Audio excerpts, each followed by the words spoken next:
¿Por qué una sociología de la educación? Desde el texto de Marengo y Puiggrós. Estos autores, aunque hablan de sociología y pedagogía, señalan que esta relación es muy fértil desde hace muchísimo tiempo, más o menos desde que los campos comenzaron a constituirse, y dan 6 posibles respuestas de por qué hayan esta fertilidad en la vinculación. Por un lado, indican que el método sociológico le ofrece a la educación determinadas herramientas para comprender lo que sucede más allá de la escena educativa. Esto es, para comprender lo que sucede más allá de la subjetividad del educador y el educando cuando se encuentran en el acto de educar. Por ejemplo, a partir de los saberes sociológicos podemos pensar en los efectos que tiene el contexto en esa escena, podemos pensar en los conocimientos que se ponen en juego allí, entre otras. En el punto número 2 podemos decir que las producciones de las teorías sociológicas le permiten a la educación conocer las consecuencias sociales de la educación. Esto quiere decir qué efectos tiene para determinado grupo social llegar a la escuela, qué efectos tiene pasar determinada cantidad de años dentro de la escuela como consecuencias sociales, entre muchos otros ejemplos que seguramente después vamos a ir descubriendo.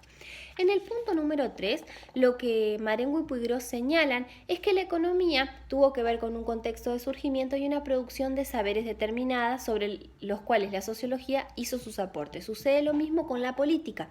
Entonces, ellos lo que dicen es que en relación al campo de la educación es importante que se reconozca los aportes de la sociología, en tanto el conocimiento es un efecto intrínseco de la tarea educativa. ¿Cómo lo podemos entender a esto? De esta manera, diciendo, la escuela aparece en un determinado contexto y lo hace transmitiendo conocimiento.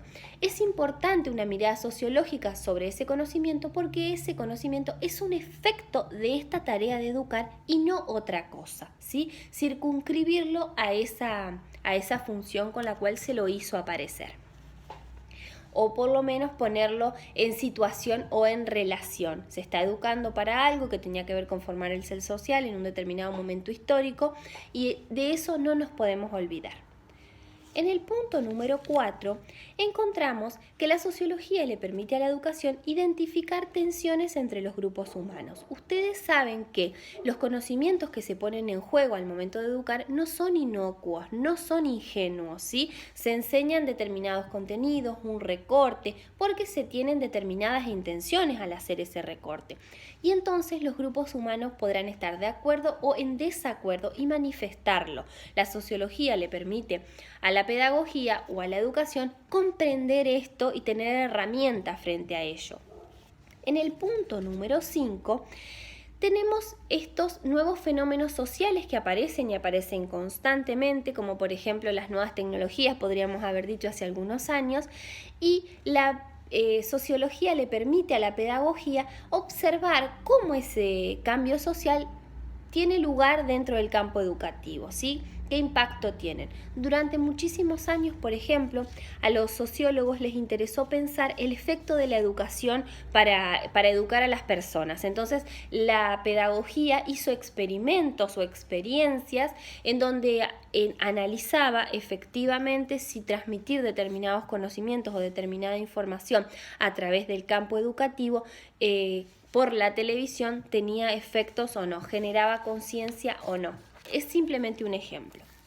Finalmente, el punto número 6, y es el más importante, por eso se los voy a leer, indica que la teoría sociológica neutraliza los intentos de teorías que provienen de otros campos que sostienen la inmodificabilidad de las cualidades y capacidades de los individuos, sobre todo las que predicen los alcances posibles de la educación con base en variables fijadas por la naturaleza biológica de los individuos.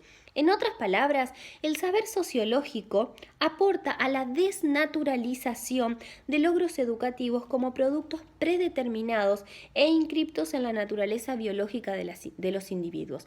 Allí donde la psicología, por ejemplo, dice que de acuerdo al desarrollo se espera tal cosa, la mirada sociológica pone en cuestión ese conocimiento e invita, como lo podemos decir desde Bauman, por ejemplo, a sostener otra mirada allí, ¿sí? Entonces, se trata de dejar de responsabilizar a los estudiantes en relación a su desempeño académico y poder pensar que muchas otras variables se ponen en juego allí también, ¿sí? Eso significaría desnaturalizar el acto educativo. Al momento de responder por qué es importante una sociología de la educación, ustedes van a poder servirse de las ideas de Brígido, quien retoma a Durkheim, o de las que ella misma propone, o de algunas de estas ideas que también presentan Marengo y Puigros al momento de responder esta pregunta.